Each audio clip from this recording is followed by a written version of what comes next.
Hello everybody, my name is Leather Jacket Guy, and welcome to October's monthly Cascade. Now, you'll notice this is quite the different variety of stuff, and this is because I attended a train show. I'm not going to say which one because I don't want to dox myself, but it was actually pretty good, and surprisingly enough, this is all I got. Generally, I get a lot more, but let's get right into it. Up first is a 1969 Dodge Charger Daytona, and I'm not entirely sure how you get this out of here, but even though my layouts will probably always be set in the Steam era, I love muscle cars.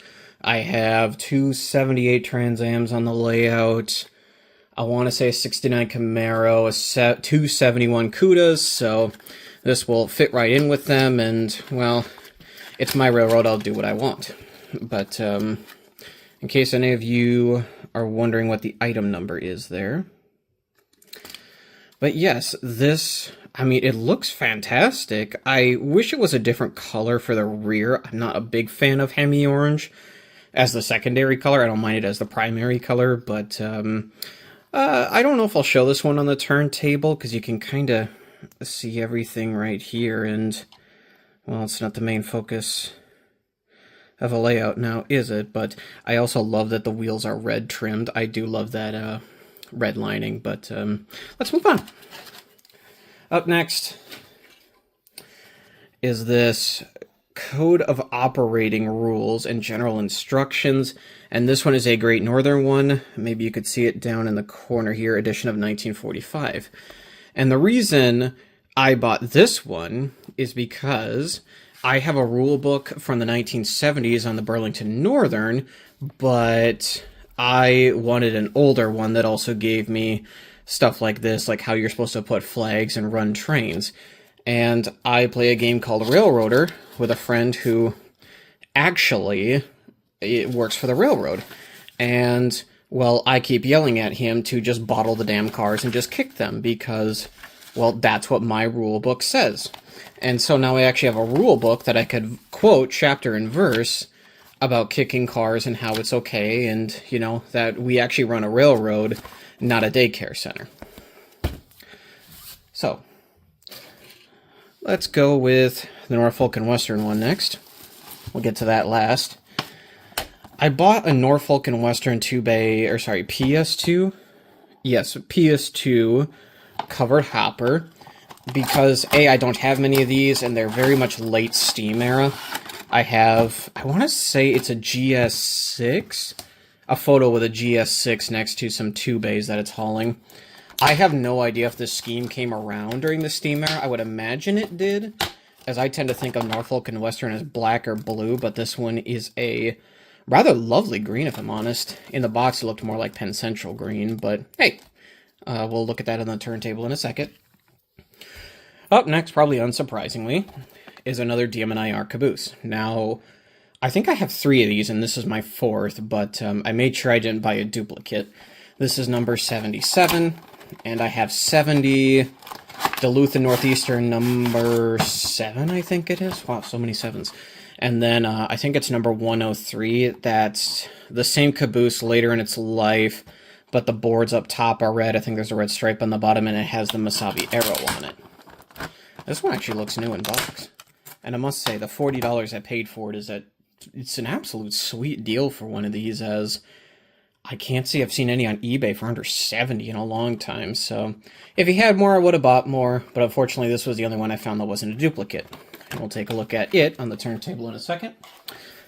Second to last, we have a Bachmann 060, and the main reason I bought this is I've always wanted this particular one because I love the two-tone gray paint scheme, but I've never been willing to pay the $50 to $100 I see them run. So when I saw this one at $35, I was just like, oh my gosh, I have to pick this up. And I'm actually thinking if I can figure out a way to DCC this, and this will become my fictional Port of Winnea switcher, as it's not uncommon that a USRA might have been sold off. Now, I don't think any of them were ever in this two-tone gray, but I like them in this two-tone gray, and maybe I'll do my best to black out the Union Pacific or match the gray and put a Port of Winnea logo there, but we'll see. And I'll get this out of its box real quick for you, even though I'm sure most of us have seen what a Bachmann locomotive looks like. Or actually, no, I think they changed their packaging, so none of them look like this anymore. But we'll take a look at that on the turntable.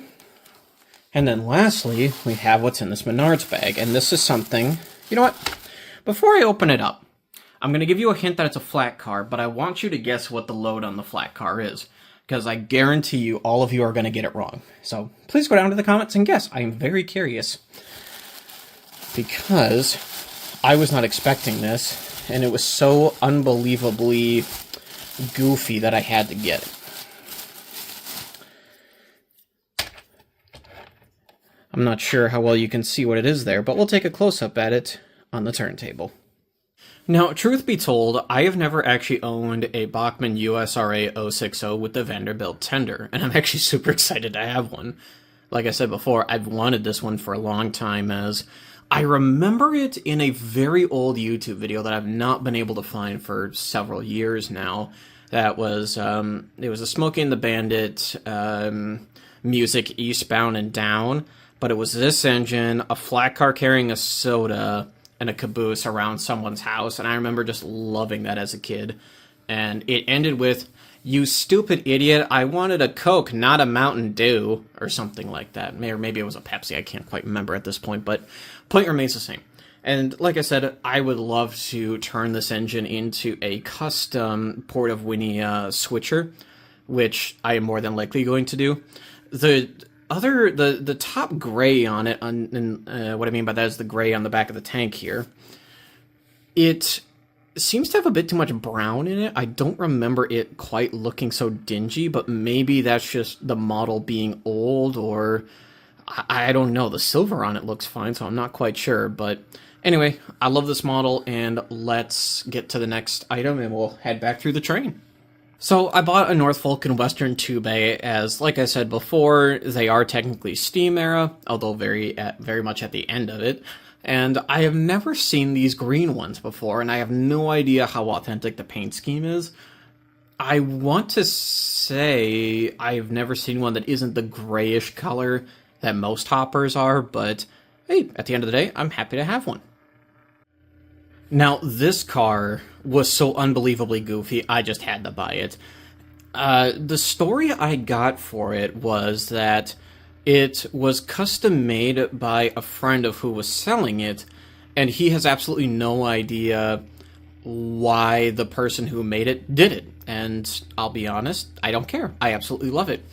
It's a bunch of U.S. Army military vehicles on a flat car, and they are by no means to scale. They almost look like they are 7.5-inch gauge scale to HO, if that makes sense. And the car has been kind of custom painted with like a brush. It's not a very professional job, but I absolutely love it. The little vehicles on there, I have no idea who makes them. I have no idea where they came from, but that car weighs as much as a locomotive, so I'm guessing that these are die-cast models of some sort. Maybe it's a very light die-cast, almost like lead or something. And I believe what's on there is some deuce and a halves, which would be these guys.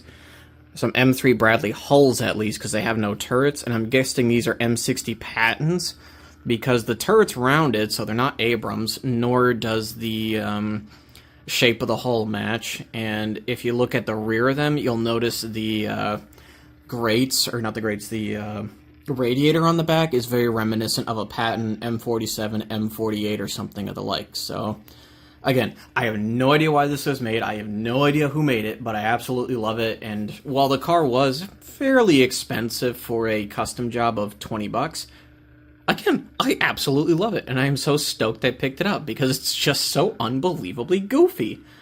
Anyway, let's get to the end of the train here, the caboose. Now, like I said before, I absolutely love the DM&IR, and I've actually left some of its packaging on, because I don't know why, but for these cabooses, Walthers have these plates down here that hold it in the box better, but they're not attached to anything. They're kind of just clipped onto the wheels, and in the packaging itself, there's nothing for them to hold onto, but it holds the model up a little bit. I have no idea, but I actually kind of like them. And like I said, I have multiple of these cabooses, but now I have two in the same paint scheme, as I actually bought DMNIR number 514, I think. It's not a brass model or anything, it's the last Bachmann one, but that will be shown off most likely next month because it's on the way. So, excuse me. So, anyway, with all that, I think we should get all this stuff on the track and have a look at it run.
Thank you everybody so much for watching. It was an absolute joy to run all of these, and I'm actually very surprised how well this runs, considering I had a train set version of one, and it just did not run well at all, and I'm very happy I bought all this stuff, and I hope you enjoyed looking at it, and, well, maybe they'll reappear in a future video.